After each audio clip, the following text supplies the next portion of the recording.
Right. Good. Excellent. I'm just gonna log in. Okay. Hi everyone. Welcome to our first meeting of 2026. This is the Pedestrian Transit Advisory Committee. My name is Alessandra. I'm chairing this meeting and the committee. And we are 6 years old today, PTAC. So congratulations to us. And shout out to Zach, who was our very first chair when the committee first started and is still with us. I think Christopher is our acting secretary today. Christopher, are you online? Did you not see it yet? Okay. And Brenda, can you follow up with Christopher afterwards? Because if he can't join tonight, then I'll just like take notes on the recording. Okay, perfect. Yeah. All right, let us get going with roll call. Ted Alexander, I know cannot be here tonight. Ginny Albertson, I do not see. Meredith Brown. Laura Evans. Yes, here. Christopher Ferry, as mentioned. Preston Gutelius is on his way. He went to our old meeting location. He's coming.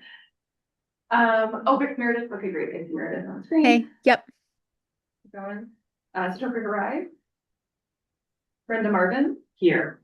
Steve Mulder. Yes, here. You, Steve.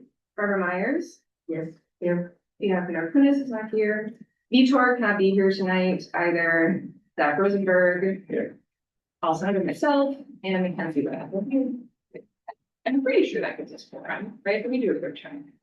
Meredith, Laura, Brenda, Steve, Barbara. Yes, okay, good. Benjamin Camden is our board counselor. I do not see him. Kate White here and Justin Charter. Here.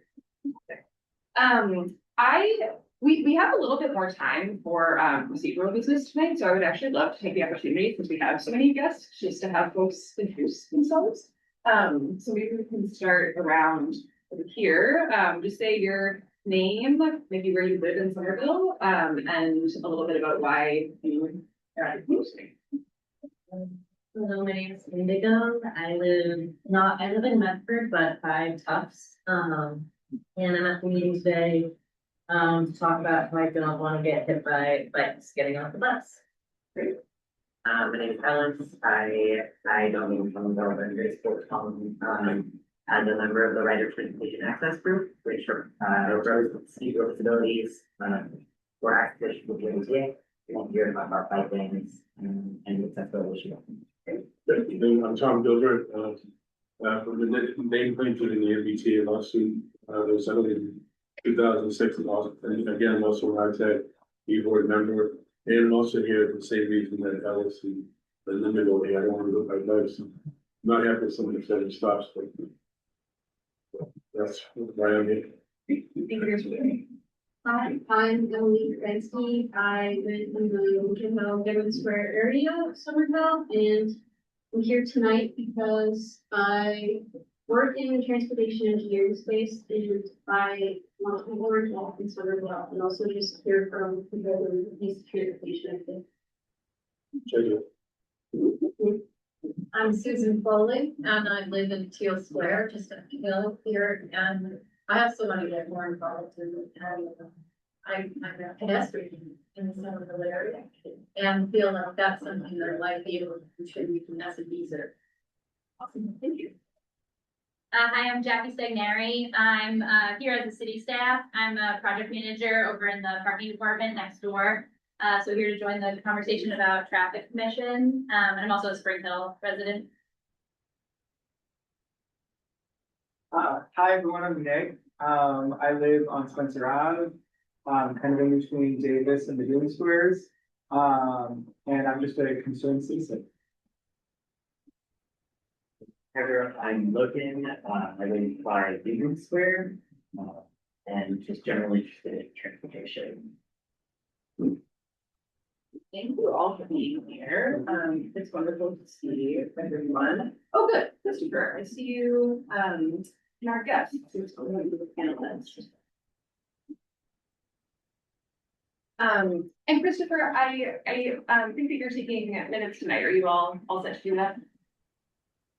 I'm sorry, I think I didn't hear you. Is that right?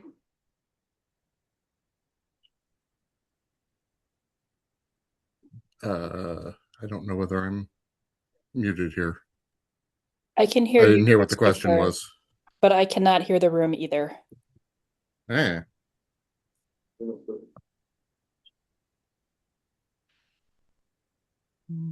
Say that again, Chris, I didn't catch. Yeah, mic check. Can one of you speak, Laura and Christopher? Yes, we can hear you now. You disappeared for a minute, but I think you're back. Okay. Yeah, I can hear you now. Okay. And Christopher, sorry if you already said this, but are you all prepared to take minutes for tonight? I missed that I was the person for minutes tonight. I'm sorry. Okay. Afraid I'm not very prepared if somebody else has a better thing in front of them. I can go quick recording. Yeah. Sorry, I missed that.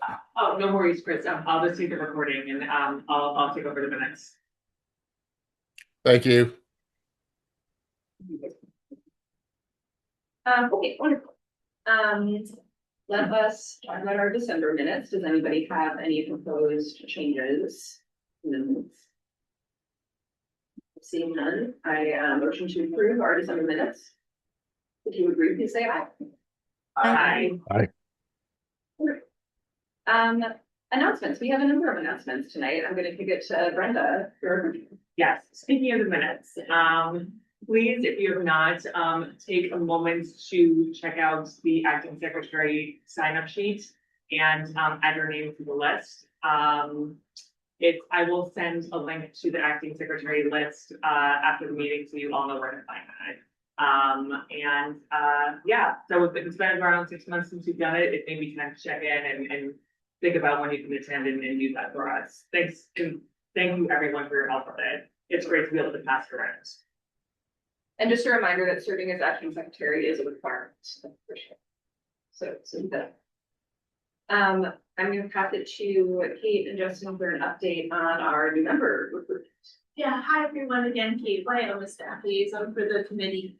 So I've been working, we have an ad hoc committee who has been working to recruit and review and then interview potential candidates to fill the 4 empty seats that we currently have available. We're really excited. We did the call for new members from mid-November to mid-December. We had over 20 great applications. The ad hoc committee reviewed all the applications and brought us to a list of 12 that all were interviewed. So thank you to all the ad hoc committee members who took time to do the interviews. We're really excited. We'll be debriefing in the next week and then determining how to fill those slots. We thought this was also a good time to share with members that, as Alice had already mentioned, there are a couple requirements that are in our bylaws. So the minimum requirement is was to attend 8 meetings a year at minimum. And so if you are having any concerns that 2026 may not be your year to commit to that, this might be a good time to check in with staff and say, hey, I'm a little worried. Should I continue to be a member?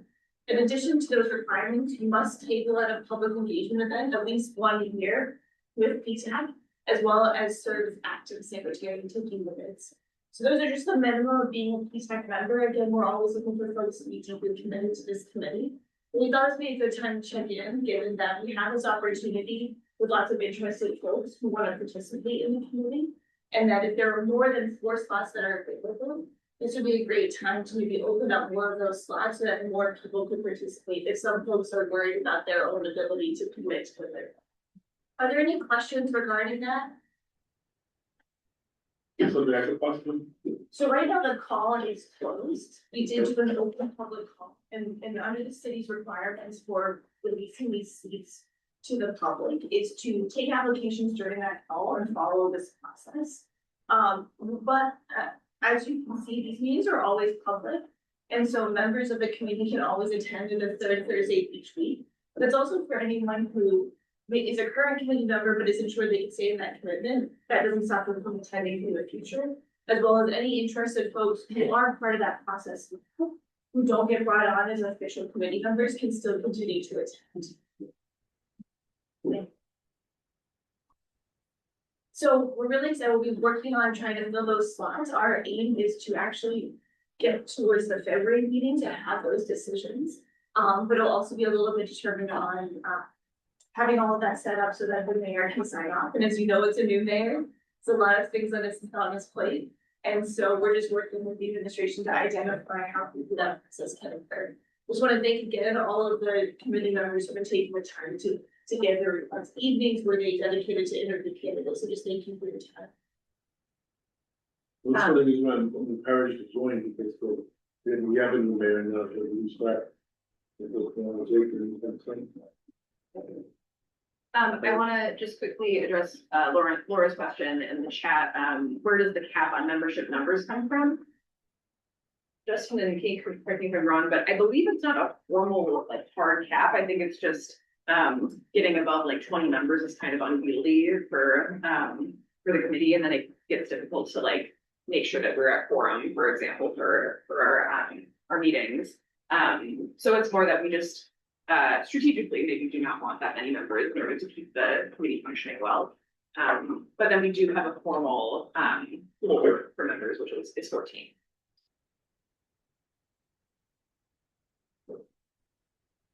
Okay, I think those are all right.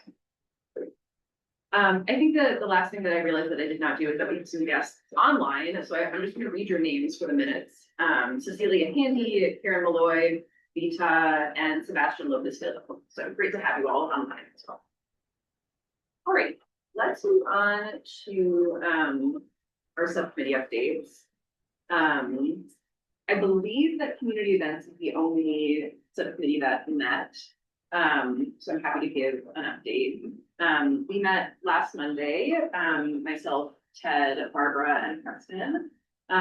We debriefed from our tabling at the Somerville Farmers Market, which was the previous Saturday, and it was super successful. We got a ton of people signed up for our newsletter and had a lot of really great conversations with folks, both who wanted to express support and then also wanted to express concern. So it was a great wide range of people.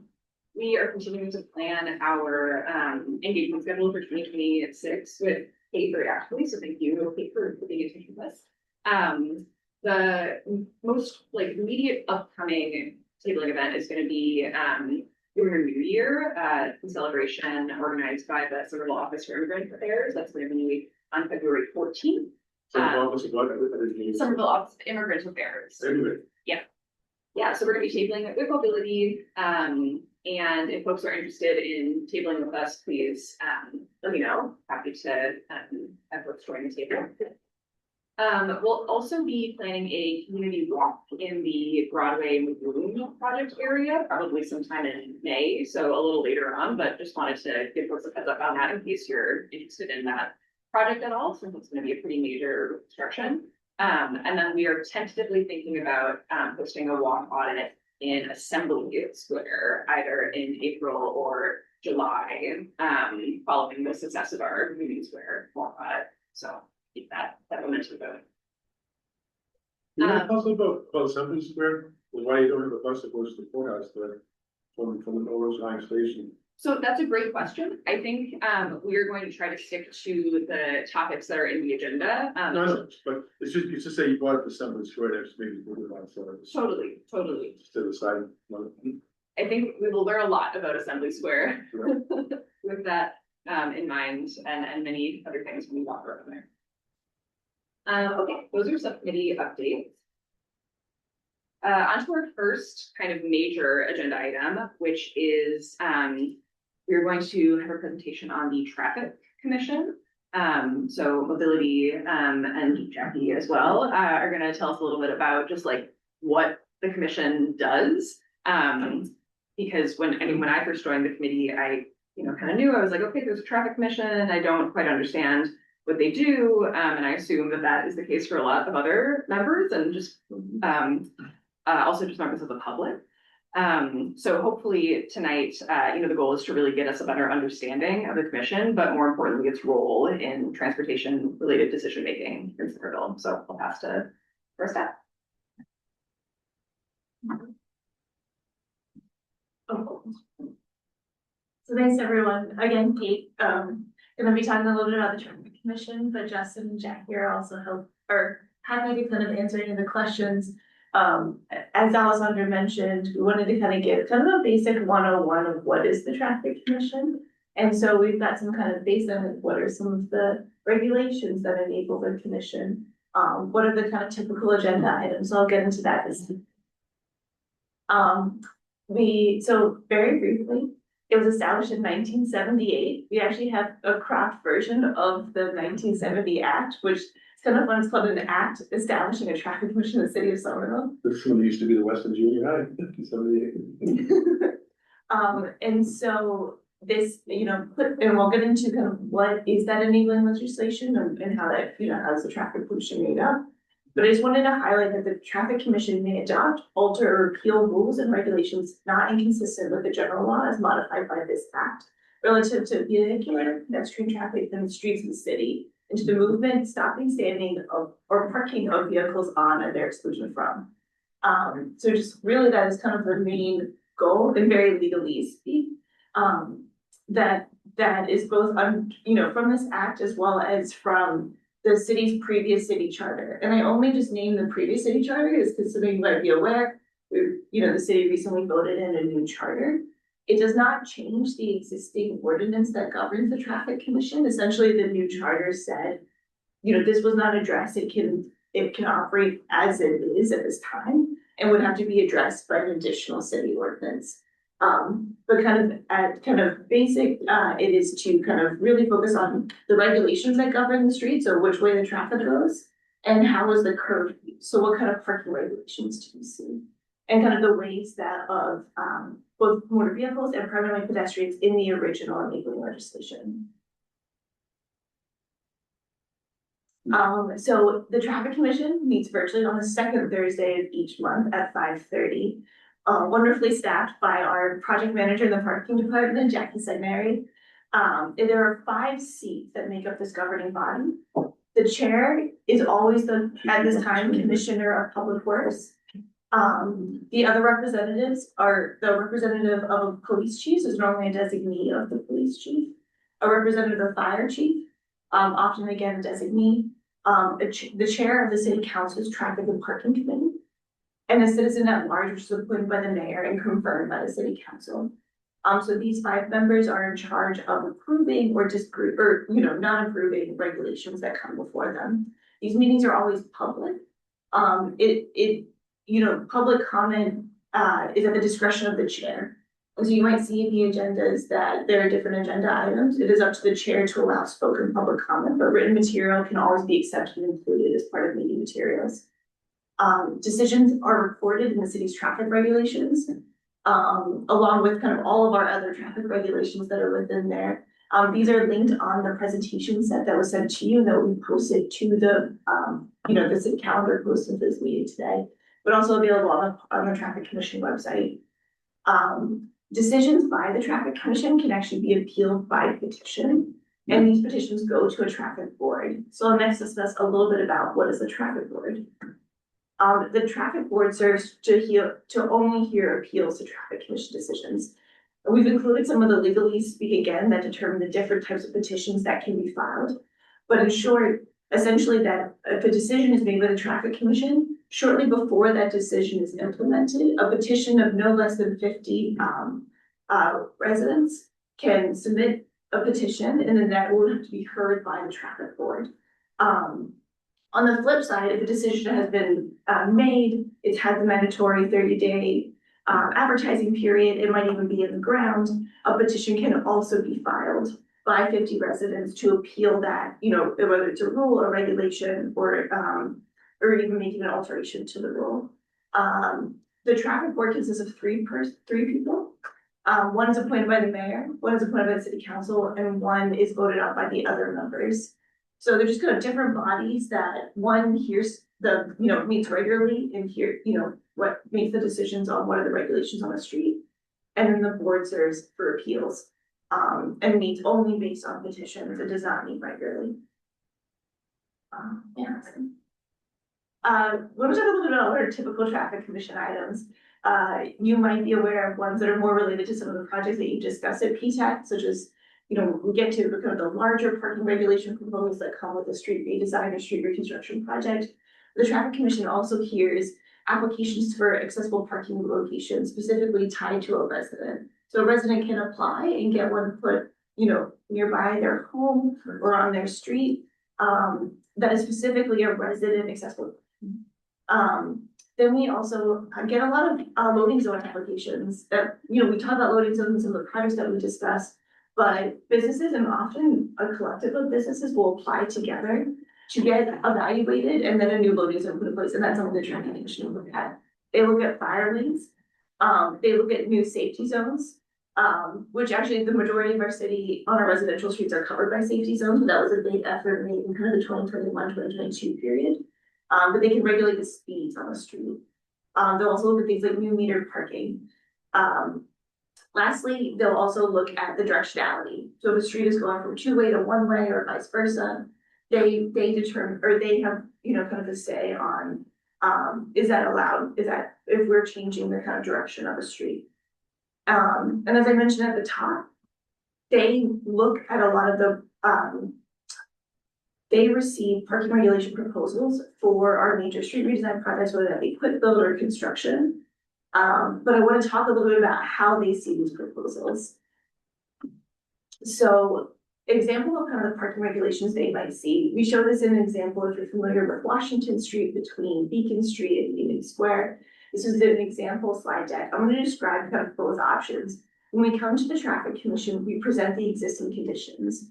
We present primarily just the parking regulations because that is what's in the purview of the traffic commission. And then in the proposals to make changes, we request changes to the curb. So if you're installing a new crosswalk, which we did a new raised intersection at Hanson Street at Washington Street, you now can't have parking where there are new crosswalks. And so the request is to have no parking at that location. So you're requesting actually for a no parking, but it's actually to have a new crosswalk. And I just kind of wanted to stipulate why it's different. It's kind of interesting with the body that was created under legislation from 1978. It was very related to kind of where motor vehicles go. And so it's how you ask for changes is not always related to, oh, you're approving safe street infrastructure, but it's more related to the changes of the parking regulations at that curb. Did I capture that right, Jackie and Justin? Okay. So we just tried to show an example of how that would occur, but the same thing when we're installing protected bike lanes where we did on Washington Street primarily on both sides, but the impact of parking was primarily on the south side. The request is really about removing the 2-hour parking that existed at the time, rather than saying, do you approve of bike lanes? Next slide, please. So, like I mentioned, when considering street redesign projects, the traffic commission's purview is really just on the traffic regulations, which are the traffic, like I said, the directionality, and then the parking, so the use of the curb. And so mobility, who is primarily runs point along with engineering, comes to the traffic commission with these major projects. We request these in as a parking regulation change. So yeah, I think that is all that we have prepared for today. We're really just open to hearing any questions or how we can talk more about the traffic commission as a body that also works along the same.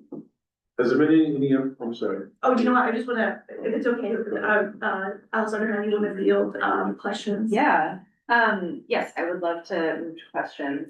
I wanna start with maybe just a few. One is, like, can you give an example of a time when the traffic commission like did not approve a change and then that impacted like a project timeline or the way that you had to reapproach that project? Yeah, maybe I could start us off and Jackie or Justin, if you want to add any more to what I described. I think I'll use the most recent example. earlier, or sorry, in the summer of 2025, the city went to the traffic commission to ask for approval for parking regulation changes on Medford Street between School Street and Pearl Street for a two-way, to remove 5 parking spaces to make space for a two-way protected bike facility that connected to the existing School Street facility and that would work towards connecting to future facilities on Pearl Street. And at the time, there were 2 no's and 2 yeses, and so there wasn't a majority, and so it did not pass. Yeah, I think Justin did miss anything. The senior citizen housing on the street. Yeah, just, and that, like, in that example, Oh, yeah. we told the traffic commission earlier this month, we're bringing it back as a part of Western Pearl. And what we often do now with the bigger projects is, and not always, it depends a little bit on, but we'll have like an informational meeting. To really give the commissioners a little more background, maybe allow for more public comment at that meeting, and take a little bit of like the pressure off the voting on something tonight that maybe they need a little more background from the area, but because not all the commissioners are following the details of every project. And then it also allows them to give some input and make sure, you know, the fire department being like, oh, well, I forgot about this, and what about this? And see what the police and everyone else. Yeah. Answer some questions and. And sorry, but to answer your last part, which is did it impact the project timeline? And in this case, with it being a quick little project, the intention was to complete it in 2025. And given the traffic commission's lack of approval, it did not proceed. And so we put it on hold to then pair it with the Western Pearl Street project to show the connection for those facilities in the future. Just one more question from me and then I'll open it up to the rest of the room. Are there any like criteria that traffic commission members are supposed to follow, or is it just kind of like vibes-based reaction?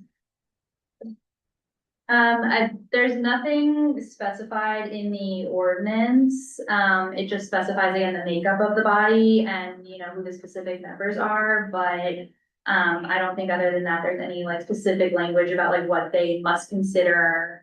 So yeah, it's just up to them to, you know, hear the items presented and then, you know, take the votes.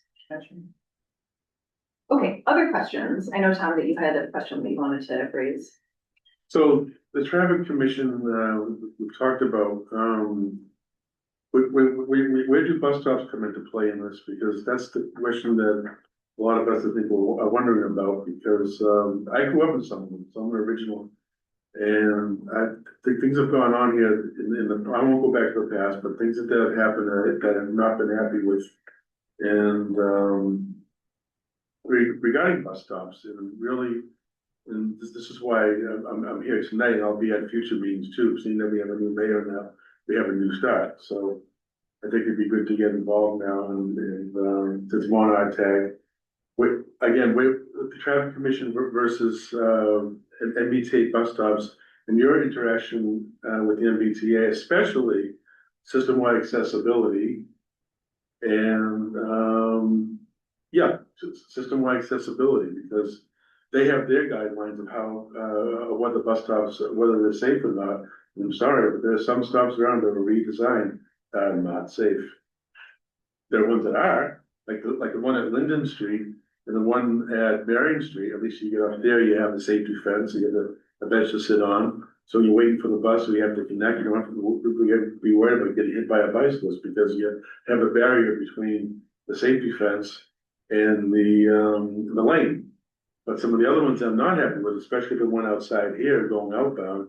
One inbound's fine, because you get off the sidewalk, the bikes are in the street. You get off here, it's all flushed with the lane. There's another one that they just built on Central Street, where you're supposed to get the connection to the 83, which goes to Russell Field and Central Square. That's not a safe one. There's no safety barrier there. You just get off, the bikes just go wherever they want. There's nothing to govern to keep the bikes in a safe area. However, you do have another one at Spring Street that was actually thought out. It's actually more the idea of like a green line stop. You have a safety fence. When you get off there, all you need is a side safety fence so people on the bikes don't think they can go right on the island, one people over while they're waiting for the bus and everything, To show the barrier fence and what are different topics in terms of safety and. Yeah. That it can be done. yeah. And what I've been angry about in the past is that, So I really appreciate these comments, but I do think that they are veering maybe a little bit more into the public comment portion of our meeting, which I definitely want to open up time for at the end, certainly. But I do also want to stick just to like the goals for our agenda items as well. well, so I guess going back to it, I guess I'm just asking as far as like the traffic commission versus bus stops. I guess that's, if we can start there and then not get into it, because 1978 is a long time ago, 1970 is a long time ago. I was still in Princeton Road in 1978, so I don't know what's going on. There was only 10 then. So has there been any updates, any modifications to these traffic laws since then, or to keep up with the times? Yeah, so in terms of the traffic commission's interaction with bus stops, they would vote on, say, the extension or the relocation of a bus stop, just as it relates to the curb space, so dedicating that space to the bus to pull over. So again, like only saying like, yeah, that the bus stop is from X number of feet from this spot to X number of feet. But then in terms of the design of floating bus stops or any amenities or things like fences, that wouldn't fall under the traffic commission's purview, because that would move like onto the sidewalk, so they could only, regulate it as a parking Safety regulation. terms doesn't come into consideration? It not, For traffic. yes, just not specifically for traffic commission regulations. Yeah, we have time to talk a little more about it. I know. For traffic, it's sort of. There's just so much I'm just wondering about. It's just, I've just been, I've been on RTAG for a while, and this is my first time getting involved at this level, and it's just some things that are going, I just don't like what's going on, and it isn't putting us into consideration.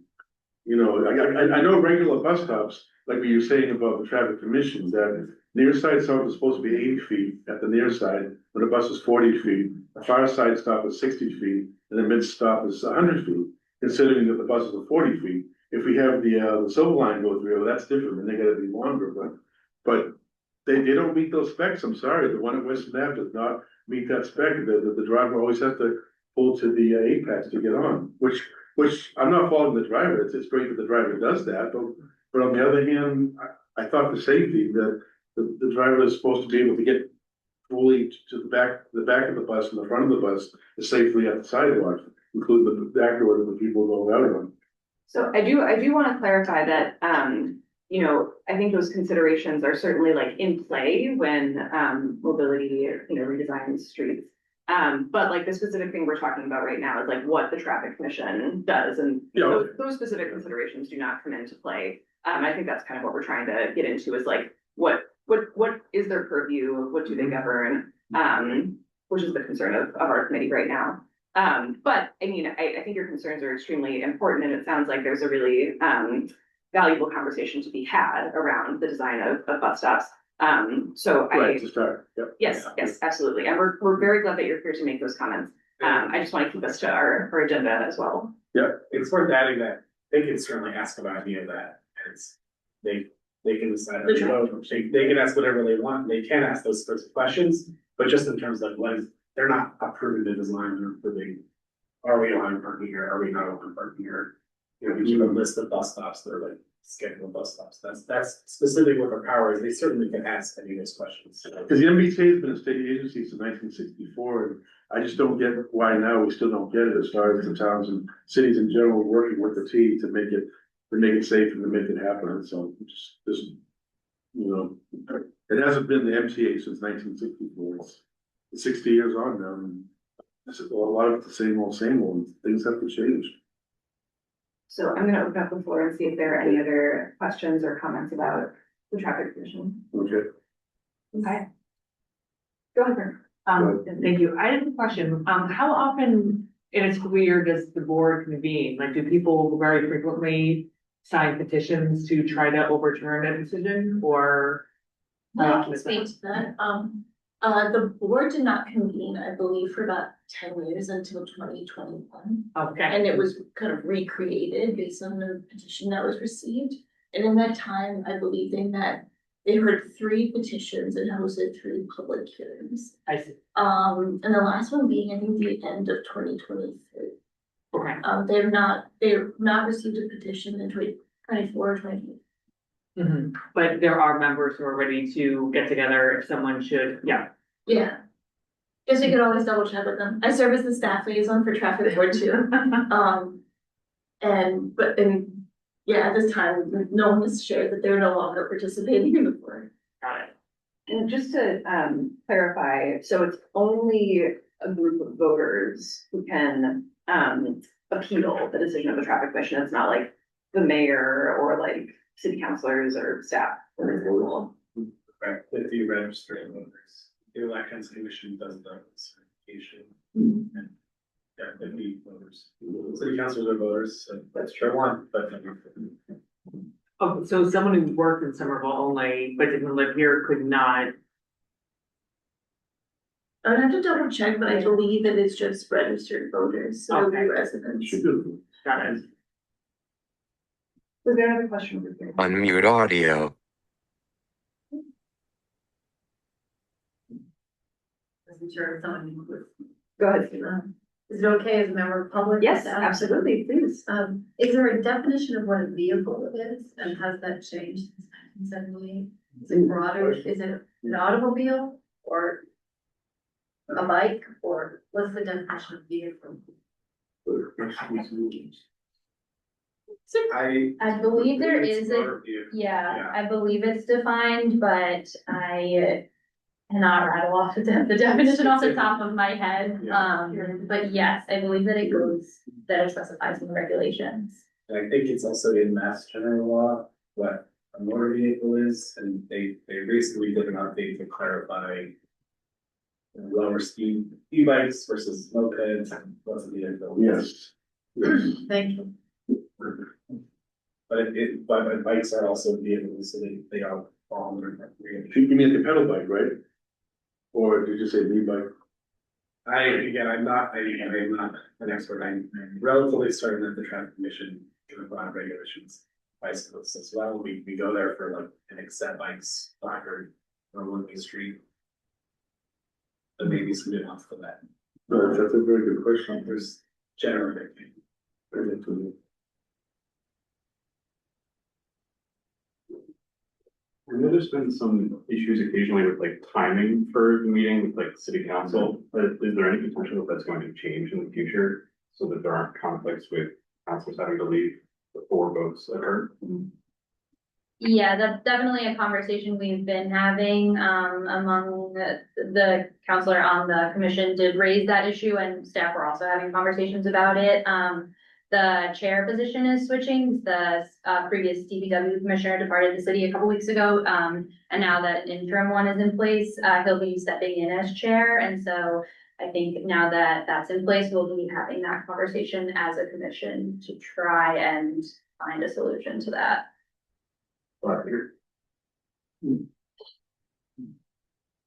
Is there, there might not be an answer to this, but is there like a theme or like a common set of questions or concerns that are typically raised on the commission? Like, do they get, I don't know, is there a certain number of parking spots that they get concerned about removing or certain locations or I don't know, is there any like predictability, I guess, to their concerns that you've noticed? I think it's heavily dependent on what the item is, even, you know, where the location or locations that we might be discussing. But I think particularly because at least the 3 staff positions are, you know, represented from the chair of the Department of Public Works, and then designee for police and fire, they often have kind of their professional lens on. And so the fire chief will often ask, you know, well, have you, you know, considered the turning radius for trucks if you're changing something at an intersection? And their police will chime in with, you know, maybe their, you know, thoughts on enforcement of like a regulation that's being requested. And same with DPW, sometimes they'll come with, you know, plow operations or sanitation trucks.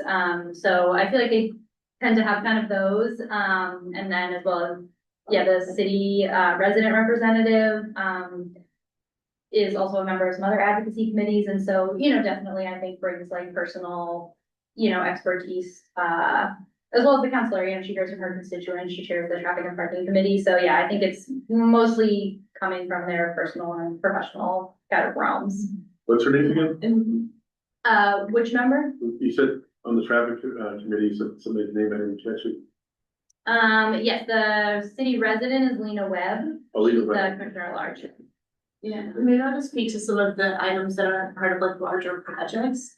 When it comes to resident accessible applications or accessible parking applications, there's often not a lot of, critique on that. Like they review the application and know that it's decided by the city. Same with fire lanes.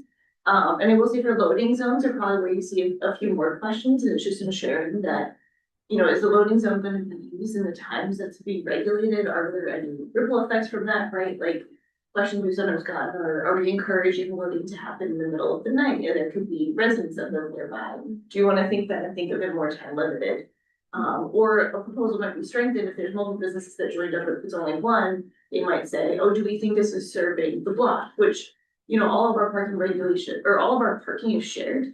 There's no just like, oh, that's only your spot. And so they're really trying to think through how do you use the space effectively. There's also been just turnover in the positions. And so you'll also get different types of questions based on, kind of the folks that are serving. And I also think for the bigger projects, there's a little bit of like having mobility presented due diligence we've done in terms of like the application process. What do we do to connect with people? Who do we hear from? And what do we hear? It's really small.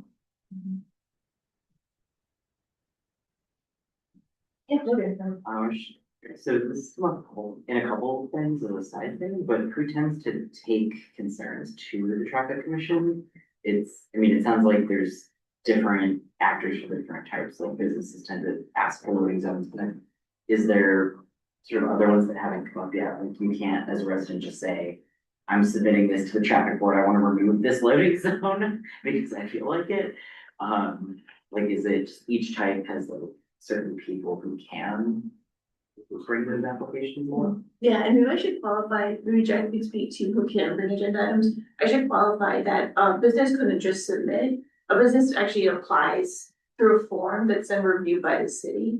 We then double check, does it fit? Is there 40 feet there? If it's a 40-foot loading zone. And then the city will make the recommendation. But we might also say, at this time, we would not recommend this. And so we would, if the city does not sponsor it, even though it's brought, from this, business or something, the city does not sponsor it, it does not go on the agenda.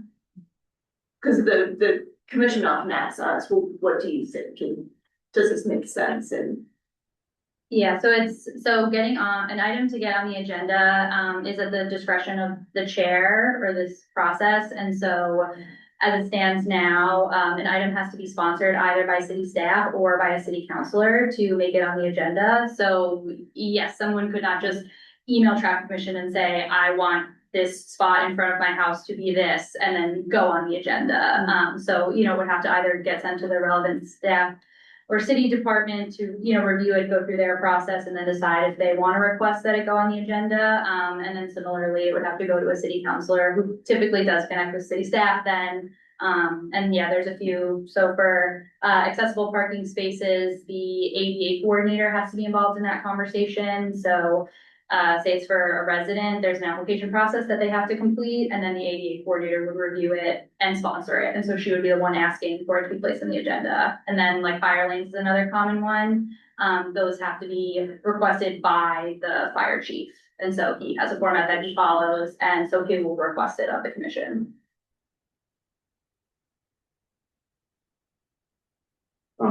Does the traffic commission make decisions on rates for permit parking or meters, or is that done by the parking department? Actually neither. I feel like there's two, there's like the permit pricing and then there's the ticket pricing. I might misquote. One is in the hands of the mayor and the other is in the hands of the city council. And so those have to be approved at that level. So yes, the parking department does not hold that authority and the traffic commission does not either.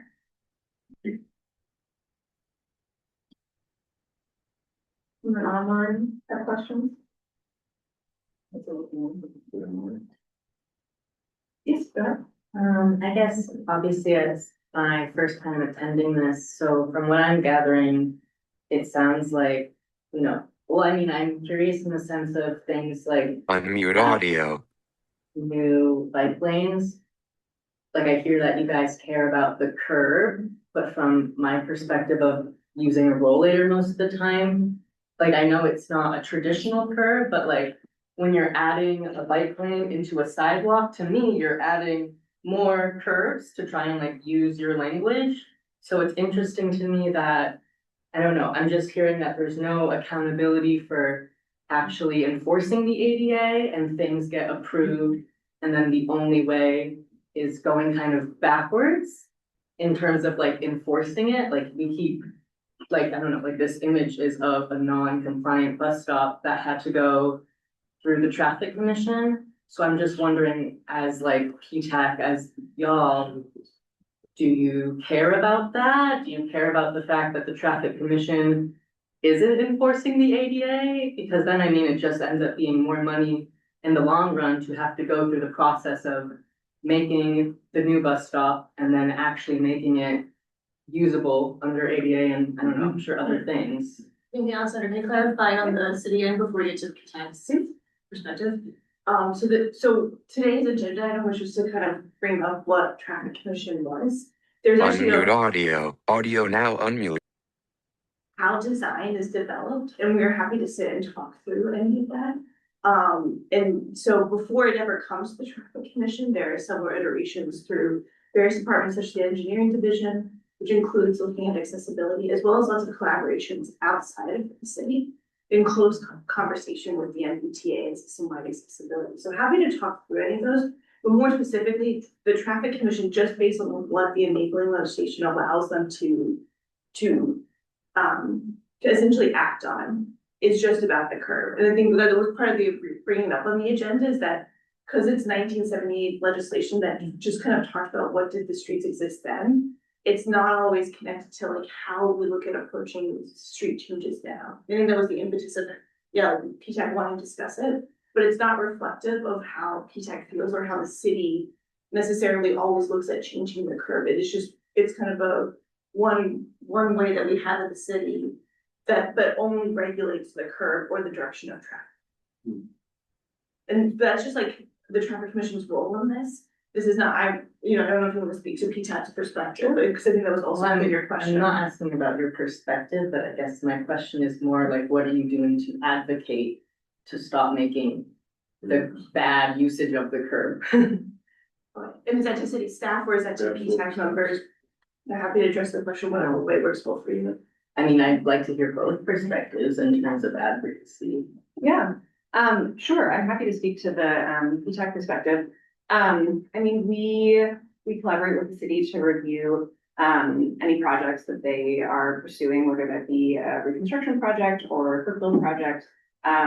We have a diversity of members who, speak from their own lived experiences around how they feel safe getting around, walking, taking transit. We collaborate sometimes with folks from the Commission for Persons with Disabilities, for example. But I think mostly we're just reviewing the plans to see like, okay, if I were walking in this area, does it seem like that would be an improvement, for example, to my safety and comfort? And we try to incorporate perspectives that we're also hearing from community members. We are not a decision-making body at all. We mostly just review based on our non-expert opinions as community residents. And hopefully we try to, give some improvements in some projects. But we do not pretend to be like the end all be all of like ADA, for example. That is very much not a set of expertise that we have or like a charge that we have on our committee necessarily. That is not something that, it is something that we are concerned about, certainly, that like we try to keep. But it's not a priority. I mean, that is not what I'm saying. It's something that we're all speaking from our own lived experiences. So that's the expertise that we bring. And none of us are experts in the ADA, but are very supportive of efforts to make sure that our city is compliant and comfortable with community members with disabilities. Well, I just wanted to add to that, you know, when you mentioned about the decision makers, I know you're not the decision makers, but it would have been nice if the decision makers asked us what we thought of the projects, how it affects us. You know, that's what I don't understand here. Yeah, and maybe, because I want to be respectful of the agenda item too, for mobility, we run point on a lot of the street design changes. First off, please always reach out. It can be through 311, it could be transportation about specific locations. You will never get back to me. Well, we filled all our own 311, so when they get to us, we do respond, so please don't hesitate to reach out to us. Specific locations help us to understand what are the different concerns. I know you mentioned Western Ave on one, which that is in the city of Cambridge, so we wouldn't be able to address that. No, either. Weston, WESTON, and they Weston, feel square. gotcha, cool, thank you. I have to spell it, because I have to spell it when I call a cab, when I talk to people, I have to spell it. No, thank you so Don't much talk for about clarifying, Cambridge. that helps, like, so being able to look at the specific location. There are some stops we know that existing are not accessible, it's something that we've actually been talking with the MBTA, is sometimes they have spot improvement, like grant opportunities. Sometimes it's within our own projects, so that we're able to look at that, we're also always iterating on design. So something that we've learned, all of our new, you showed an example of what we would call a floating bus stop, so that has the bike lane running through the back end of the bus stop. All of our latest floating bus stops have that railing. And so if there are specific locations that you're concerned about, I would say, please reach out to the mobility department, as that will help us. Central Street, but that's a brand new one, there's no barriers there, Yeah, I believe trying it's to tell actually everybody. not completed in construction. The pavement got too cold before they finished construction work in December. That railing is still to come, along with additional pavement markings to indicate kind of where folks should go. And so that's something that it's great to hear about, because then we can say, oh, actually contractors coming back in April and installing that railing, and here's what it will look like. And also connect you, the plans are posted online, so you can take a look and look at nature, right? I think we're not like totally prepared. There's still no barrier at this one in front of here, that's what I mean, still, I know it's not the newest ones, I know it's not in the latest design, that happened under our previous mayor, not Wilson now, but I'm thinking about it now, instead of trying to be positive, but Yeah, there's still no barrier out here, it's just a shelter, and you get up from the shelter, you walk around it, it's flushed right with the lane, and nobody sees you crossing there. Yeah, so I think that's really You want cool. mopeds or And like we said, if there are a list of locations, please reach out and we can address each. right in front of here, Well, no, I agree. I just We're said saying we're not to prepared. continue the conversation. yeah. I guess I'll just from the traffic commission perspective too, on what they're like voting on. Something, especially a curb where maybe the bus stop gets rebuilt into a floating bus stop. If the curb was already regulated as a bus stop, the traffic commission, if it needed to get extended 20 feet, and that 20 feet was previously a metered parking space, that would be the request of the traffic commission would be this 20 feet that is a metered space, please regulate it as a bus stop so that the bus stop is 20 feet longer. And so with bus stops, again, it would just be, if it wasn't a bus stop, is it regulated, no parking anytime? Does it become a parking space? And, is it 2-hour parking? Is it metered parking? Is it resident parking? And so that's really what the traffic commission is voting on. It's just, when we say the curb space, it's, and then the road space where vehicles are going. So I don't know if that, just that they're not voting on, what's called like the sidewalk space of the bus stop.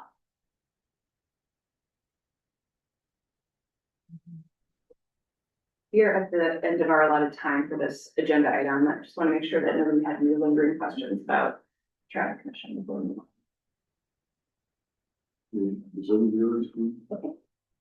on.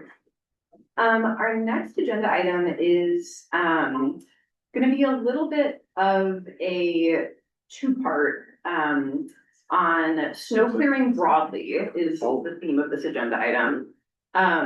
So there are a few pieces here. One is that, it's nearing the 1-year anniversary, so to speak, of a letter that we wrote about snow clearing and our recommendations for improvements to the city's snow clearing operations. So Vitor, as well as Barbara, worked really hard on that letter. And we approved it and sent it to former Mayor Valentine, as well as DPW and mobility staff. There were a few pieces that we were advocating around. We advocated for regulating snow and ice differently since they pose different safety challenges. We were advocating for implementing stronger snow regulations. So whether that be, having things cleared like a little earlier after snowfall, or, steeper penalties for, people who have more ability to pay, for example, things like that. We were also advocating for shifting the priorities of the sidewalk snow clearing pilot from a focus on enforcement first to clearing the sidewalk. So instead of like ticketing people within the pilot area initially, like why don't we just start by clearing the sidewalks? We were also really supportive of improving public education and outreach, as well as increasing enforcement capacity. And there were a lot of other recommendations. So thank you to Victoria and Barbara again for leading that advocacy. As a follow-up to that letter, last November, Vitor and myself, we met with DPW and mobility organized that meeting for us, so thank you. We just wanted to talk to DPW staff about, like, to follow up on the recommendations, but also to learn a little bit more about the city's snow clearing operations. So we realized that we had never reported back to the full committee from that conversation with DPW. So want to do that tonight. And then we are interested, one, to hear from the committee on just your experiences with snow clearing this year and whether you feel like there's been improvement or kind of the same as last year, especially because we have had a pretty snowy winter. And I'm sure it's going to be extremely icy tomorrow based on the weather conditions. But we also want to hear kind of like what would feel useful and meaningful to you in terms of like continued advocacy, right? So I'll kind of lay out some suggestions for like what else we might do, and we can all discussion around some of those possibilities. But so just want to summarize the meeting that we had with DPW before moving on to a discussion. So like I said, Justin and Kate organized the meeting and were in attendance, as well as 3 DPW staff members, with myself and Vitor. So we were asking about kind of like the biggest challenges that they faced in snow clearing every year. We were talking about what would be needed to address those challenges. We were interested in kind of learning like what success looks like for snow clearing, and also the feasibility of like implementing some of our recommendations or taking different approaches to snow clearing. One of the biggest suggestions that DPW made was there might be an opportunity to review and update Somerville's snow clearing ordinance. I believe it was enacted in 2008, if I'm reading the code of ordinances correctly. And it currently stipulates that snow and ice has to be removed from sidewalks that abut private properties, both residential and commercial, no more than 6 hours after the end of snowfall. It also stipulates that the sidewalk has to be cleared either to its surface, or if it's impossible to clear it to its surface, then treated with sand to provide a path of travel at least 50 feet wide. So DPW was suggesting, are there differences we could make to the ordinance that implement stricter regulations like near transit stations, for example, or in commercial areas, maybe implementing like a progressive fine structure where the city charges more based on like how it's frontage length is the technical term, but like basically how much of your property actually abuts the sidewalk, or a fine structure based on like number of units in a building, for example. They were also talking about incentivizing developers to install heated sidewalks around new developments, which great suggestion.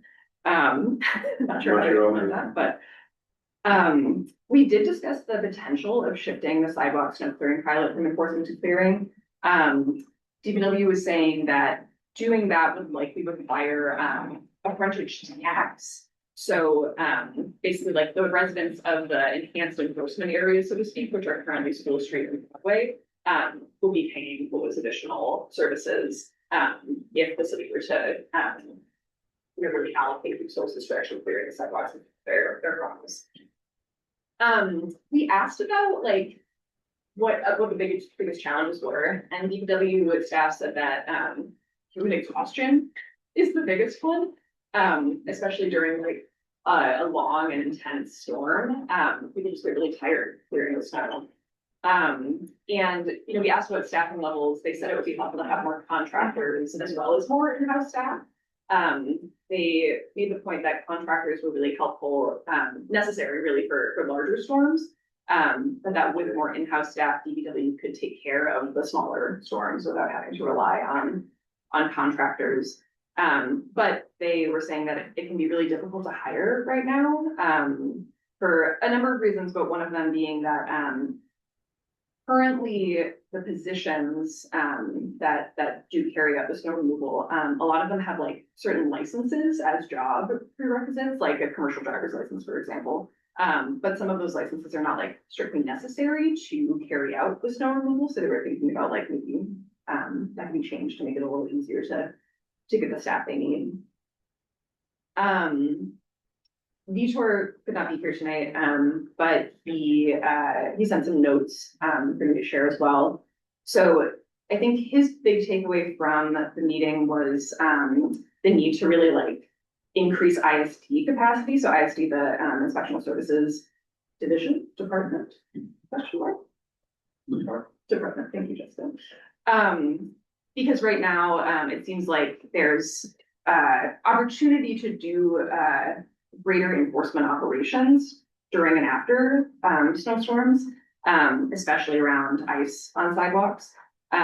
He was also really interested in kind of doing a big communications push and either work with the mayor or the communications department to develop more strategic communications with public, whether that be like on social media or like an easier kind of maybe not easier, but a page that residents could go to. You know, right now we have like the snow clearing page on the site, but I think his big concern was having very, very clear instructions for residents and private property owners, like what is your responsibility for snow clearing.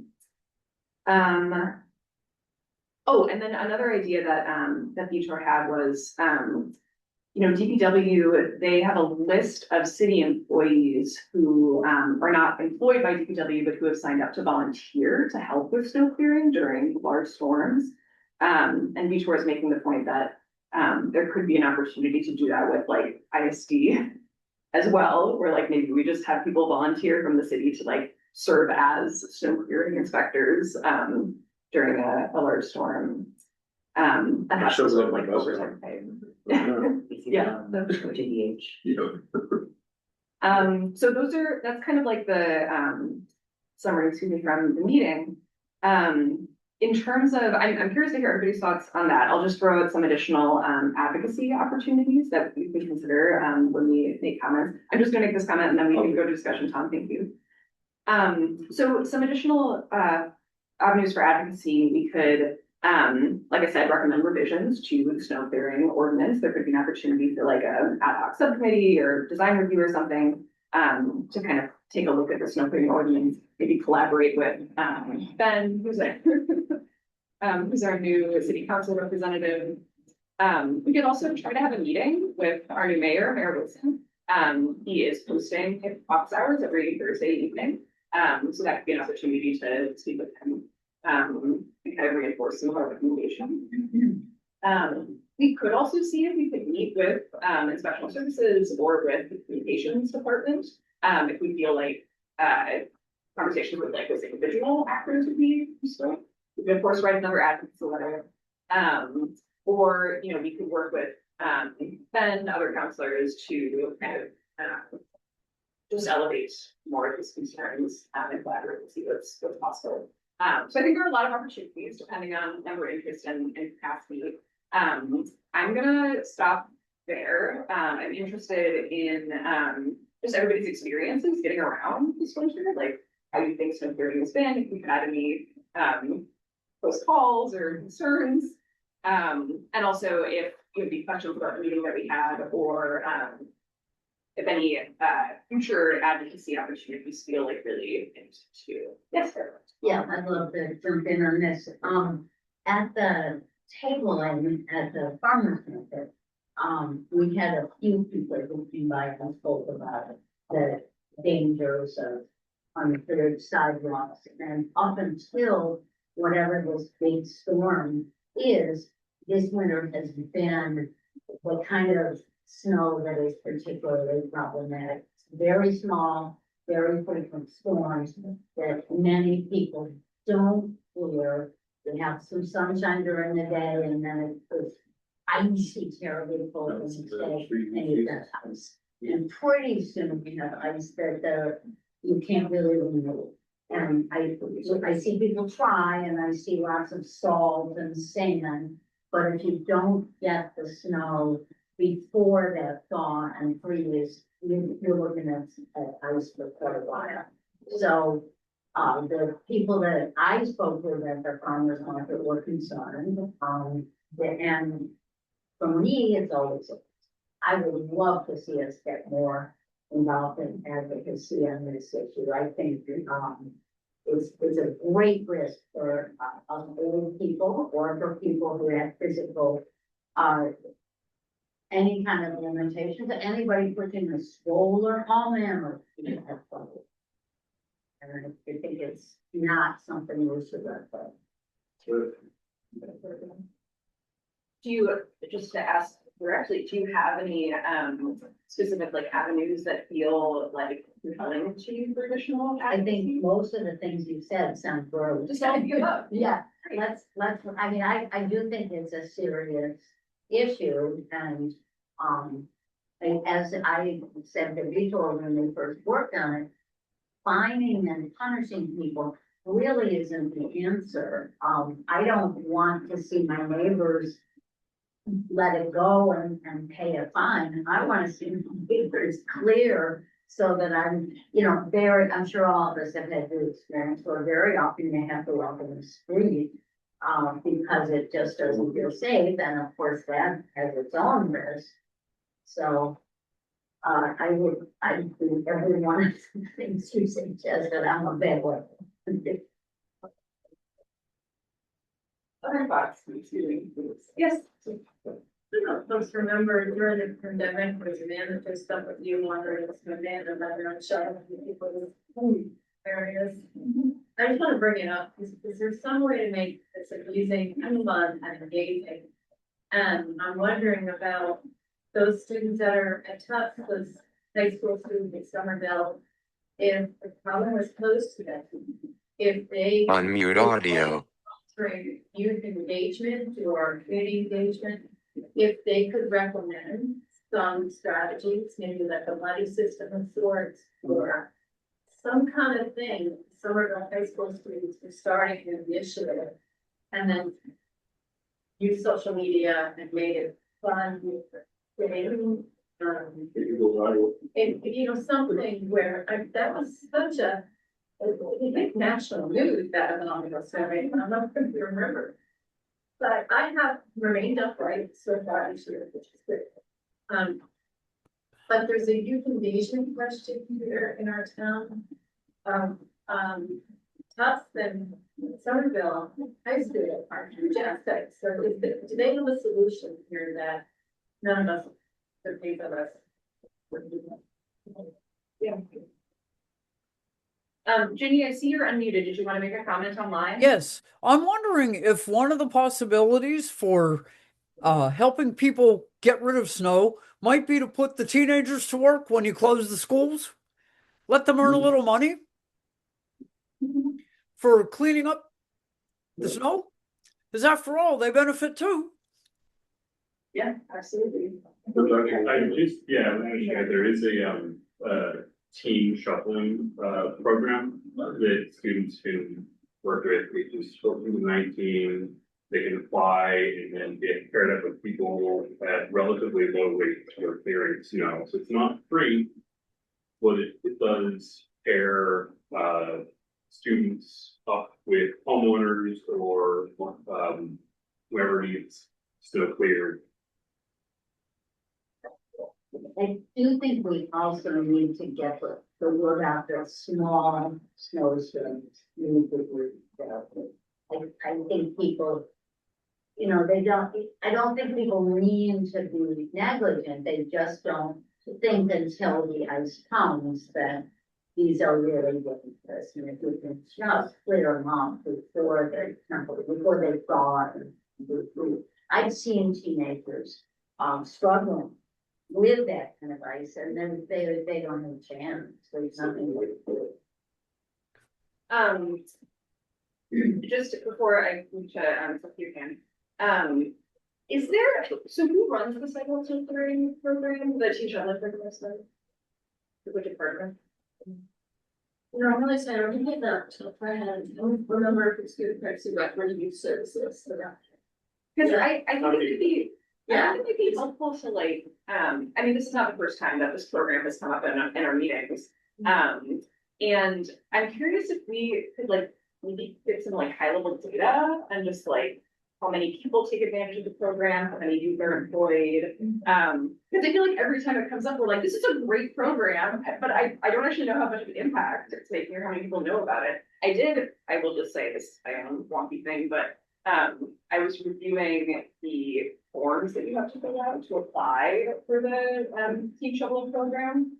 And the ones for like the youth, they're 5 questions, each submitted online, done. But the applications for the like homeowners, they have to print out a sheet, they have to do like a background check, they have to take it in person to, I think, Council on Aging or something. So it's like a really involved process, and especially with like, these are seniors or these are people with disabilities who are trying to like get these services.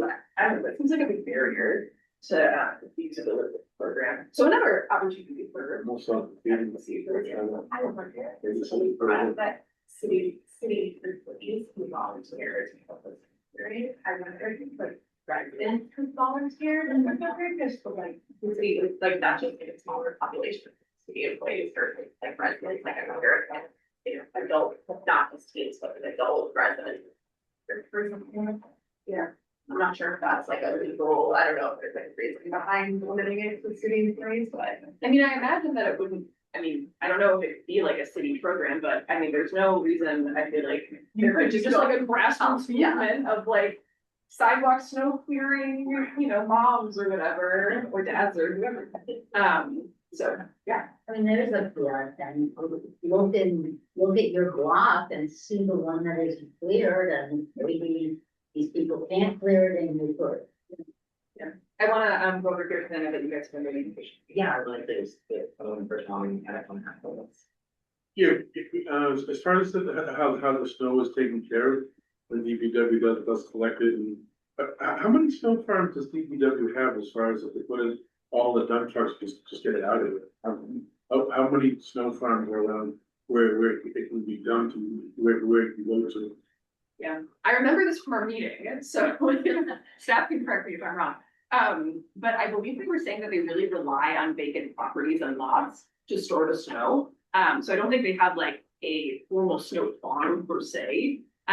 They were advocating for, they realized that this would be like a huge expense, but they were saying that there's like this large machine that you can get where you can like put the snow on top of it and it just like melts the snow. I think Logan Airport has one. That would make sense. And they were like, it'd be awesome if we could get one of those, but it's like, a multi-million-dollar investment. Did I get that right? How many sidewalk plows do someone have that specifically plow sidewalks? I know that they have to be smaller to appropriately plow the sidewalks. That one I don't know. Off the top of my head, I don't know the number of sidewalk. I will say that the highway superintendent mentioned that when they are doing sidewalk work, they actually do a lot of what they call handwork. So it's like with the specific shovel to get around, if you have any changes in the like the slope of the sidewalk or the trees.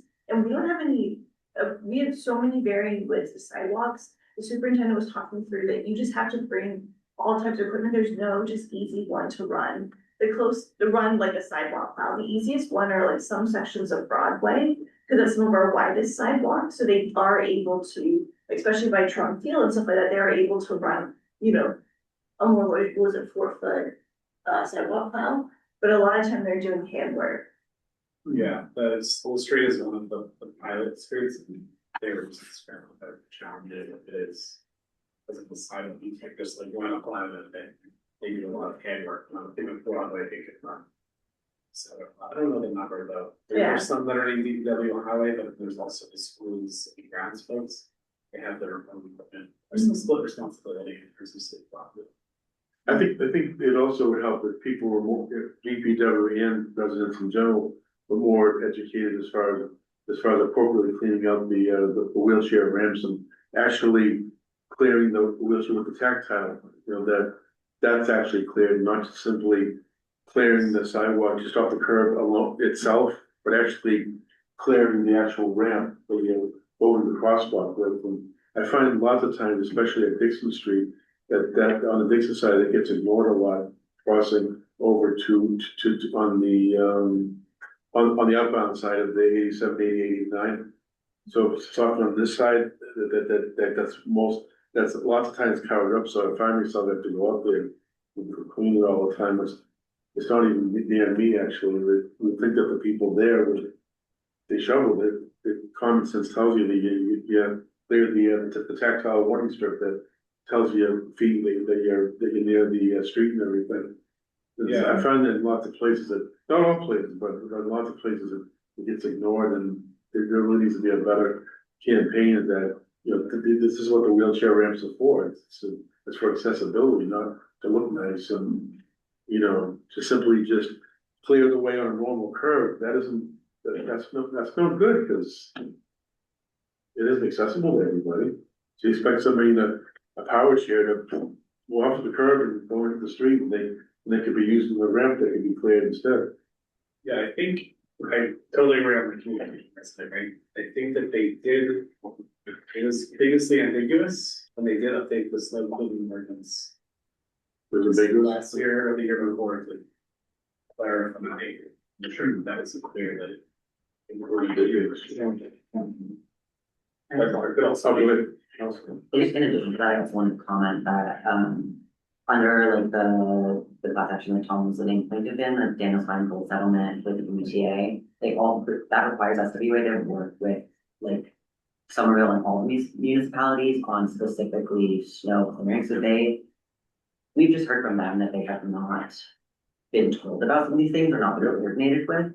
And they specifically have like design guidelines on what needs to be cleared, how to make accessible stuff, what you need to clear on a curve. And so I think there's just a much bigger opportunity for collaboration on what that needs to look like. That isn't. Between the MBTA and the city, you're saying? Yes. Like I said, it's been a state agency since 1964, so after 60 years, I think they have some kind of working plan to collaborate. It's like, I don't know. And not to put you guys on the spot, but I know that we've talked before about like the distinction between like the MBTA responsibilities and the city's responsibilities around like bus stops, for example. You guys share a little bit or remind us about that? Yeah, my best understanding is that MBTA they only themselves clear the key bus routes. Somerville has none.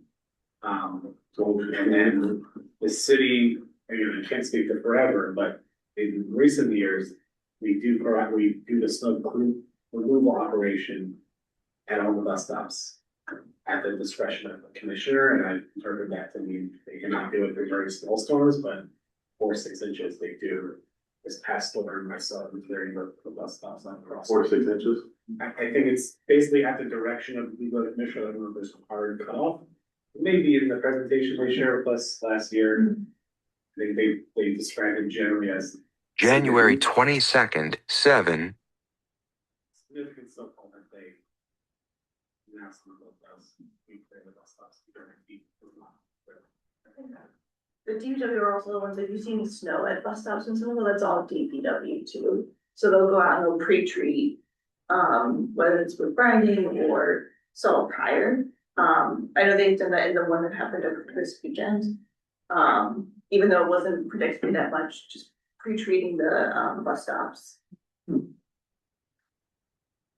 You're right, there's more. And the team, I should say, the MBTA clears MBTA properties. They are responsible immediately in front of their stations.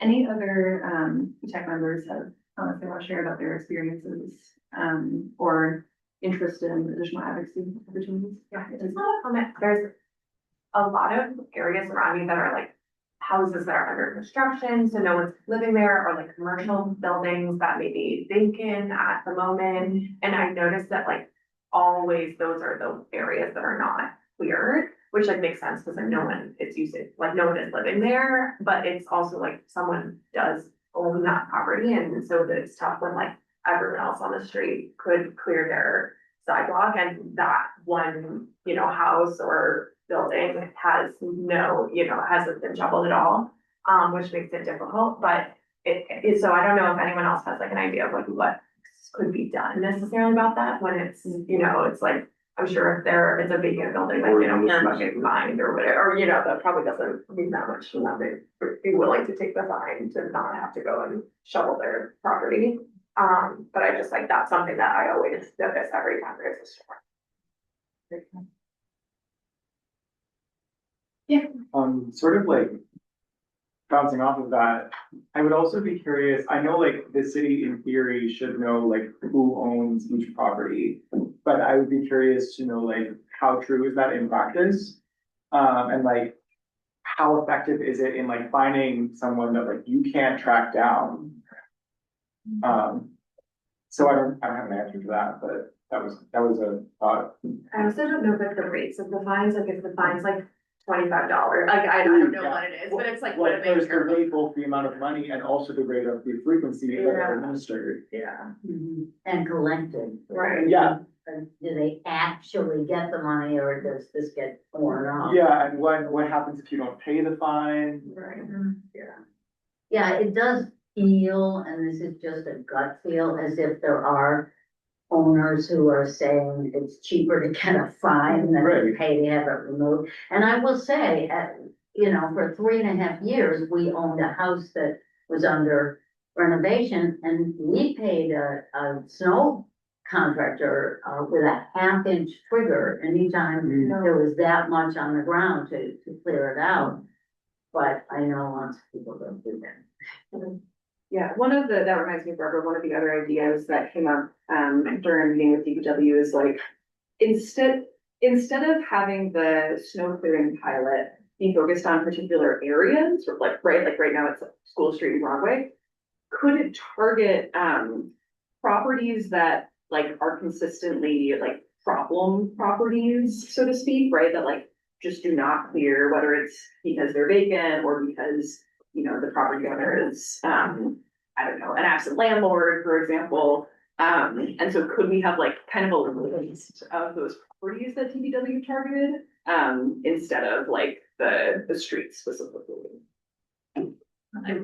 I mean, I hate to be that person, but I'm gonna be that person. Maybe people who do this chronically, like, it should be, the fine should be increased, so maybe it starts at $50, and then if you're doing it all winter long, suddenly you're getting like a $500 ticket at the end of the year. Especially for people like, if you own multiple properties, like you're a landlord not clearing out properties, or if you're a construction company that has multiple properties that they're doing around the city. And again, it might come to nothing. And I really would, to Barbara's point, it would be way better if people just cleared it. But especially if we're going to the effort of sending people out there to do the work for them, like that person should definitely get fined, Well, they should have to pay for having the people. Right, exactly, Yeah. because something along those, well, that's just, my opinion, but. Yeah. What do the like, dare I say, meter maids do during the winter? What are they called? Parking control officers. Parking officers. So what are the parking officers like do in the winter when like the same level of parking enforcement isn't required or enforced? Like, do they still patrol in the same way that they do because they're looking at like, are you blocking a driveway, or do they like do something else during that time? And can they be used for snow removal? Just quickly note that parking control enforcement doesn't stop in the winter. We have just as much regulation issues in the winter. So just know that there's no difference, but Jen, you want to speak to their specific roles? Yes, and yes, you have it. They're parking control officers, or PCOs for short. So yes, during, like, if there's an active snow emergency, they are required to come in and they will focus on the park even or odd regulations. And so they will do the ticketing that enables the tow companies to tow for if you're parked on the wrong side during a snow emergency. And then they'll move on to focus on intersections and safety violations, again, during the active snow emergency. And then, yeah, once that's lifted, it's business as usual if it's business hours, well, and NCOs work all three shifts. And yeah, there is a little bit of a grace period. I think it's 48 hours after snowfall ends to clear your windshield, so your resident permit has to be visible. And so there is a little bit of a grace period, for enforcing permit parking. But yeah, other than that, yeah, business as usual. Yes, and then I would just say, I guess from the parking perspective specifically, they are union employees, and so I don't believe they can be redirected to clear snow because that's not in their contract or their job description. Are there some privileges that, like, if you don't do your snow removal, you can't get a parking pass for 3 years? Or some such thing? I mean, for those folks who have their driveway, maybe that's, oh, well, but if you can't have a guest pass, you can't have parking privileges. Yeah. That might get some years up, shoveled out. That's a great idea. I'd be curious if ISD could just have like a short list of like, these people have not cleared in the last storm, just go check right away and fine, and then Repeat offenders. yeah. Exactly. Yeah.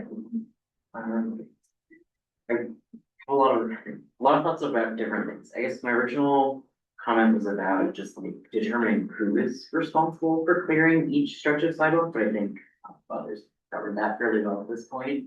I have noticed the blocks around me, it is mostly the non-residential properties that have the worst.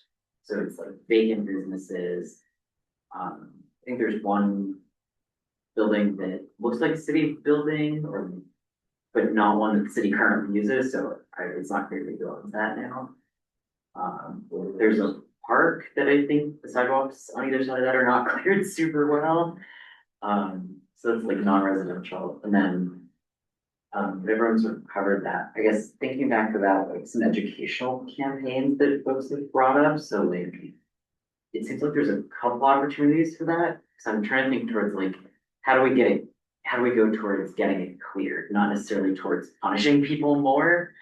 You know, like educational campaigns that are like, you know, are you aware that, you know, X person, whoever it is, homeowner, tenant, business is responsible for this area of sidewalk, like, or, you know, certain streets, like, are you aware that your street is steeper than most streets and it is more dangerous for you to not clear this? Like, Yeah. just like some sort of campaign to get people to realize it's important. I mean, I don't know. It's another example.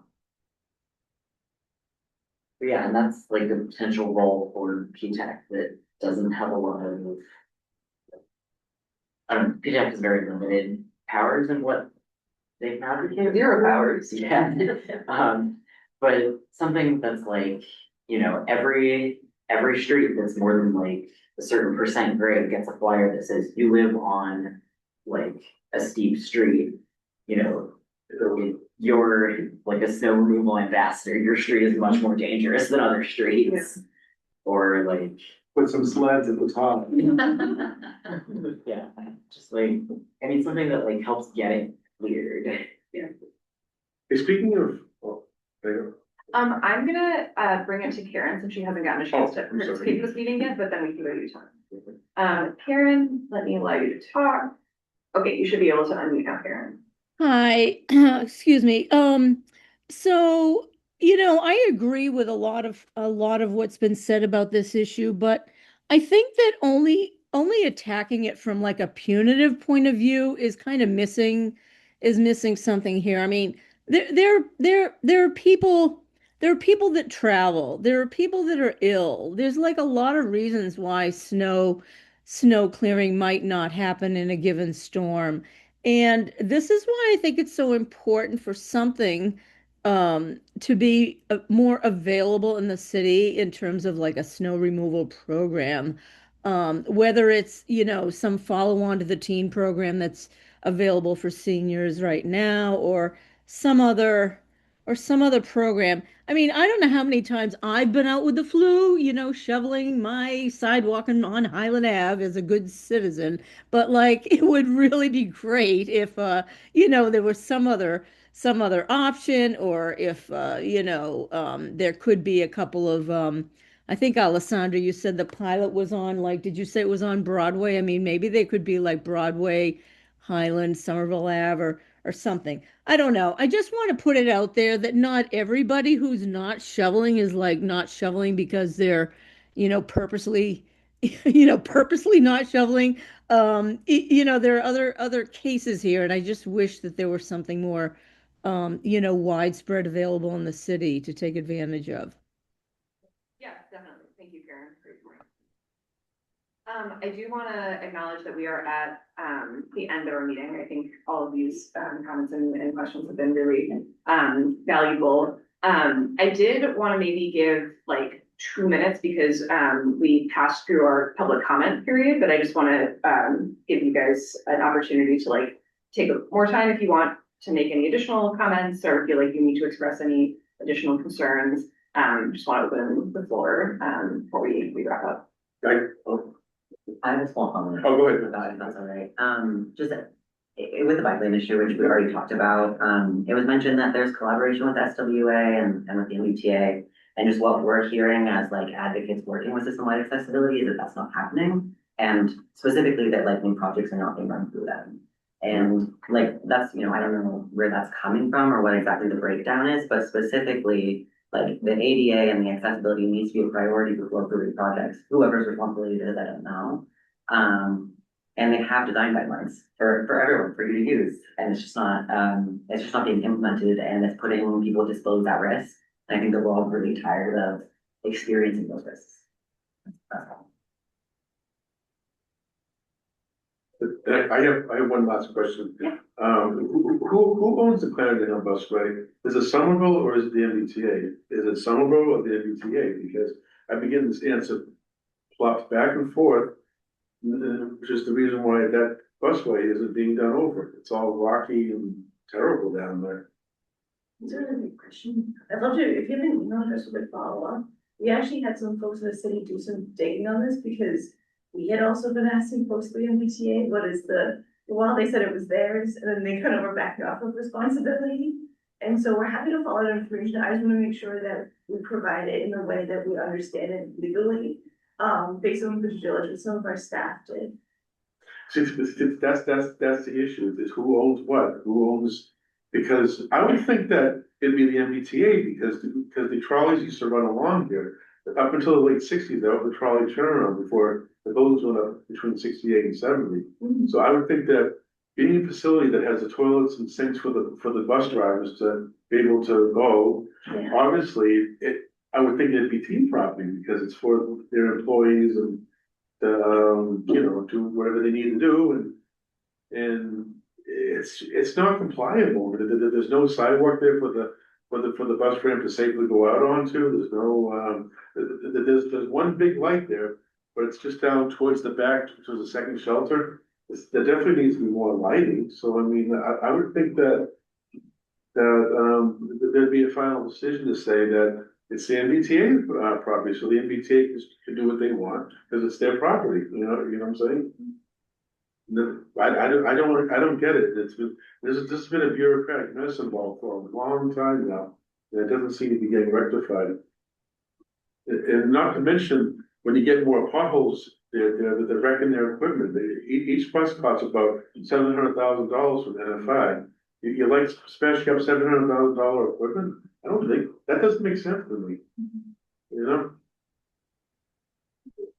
It just doesn't. So that's the last one I want to get at the meeting. So we're still Awesome. Thank you. So Just very brief. The property records available online say the MBTA owns that lot. I'm just a member of the public. I'm sure the actual city representatives are not allowed to say that. I would like to clarify what our understanding was. Like we mentioned, it was our understanding that this was in the MBTA's responsibility, but then we got information and then they kind of backed off. So I'd love to give you exactly what we understand from the legal, because it originally was private property under Clarendon Hill. And so that's why I think this is slightly complicated, and I just wanted, so happy to follow up with that information, but I would want to make sure that we give it to you in the best way that we understand it, that was reviewed by legal teams. That's not a definitive answer, it's just that's one piece of evidence available online currently for folks looking to dig into it. Yeah. No, because that's system-wide accessibility is established on that it is MBTA property, but what system-wide accessibility is saying, the city saying that you can't touch it because it's environmental reasons or some other reasons. Yeah, that is inaccurate. Happy to provide You know? that information. I'll give one more email to you. Yeah, that'd be great. Did remember part of an earlier comment, as for like opportunities for PTAC advocacy, like lowering the threshold where snow clearing is done, 4 to 6 inches sounds insane to me. Yeah. I mean, there's, like, I was watching people slipping the day, it was like less than an inch, like that might be an opportunity to say, hey, could we lower this threshold or lower it on streets above certain grade or on streets with above certain like daily pedestrian volume? Just to clarify, I was speaking specifically about bus stops. And the city is always responsible for clearing, for meeting the snow ordinance for their property, even if it is a dusting.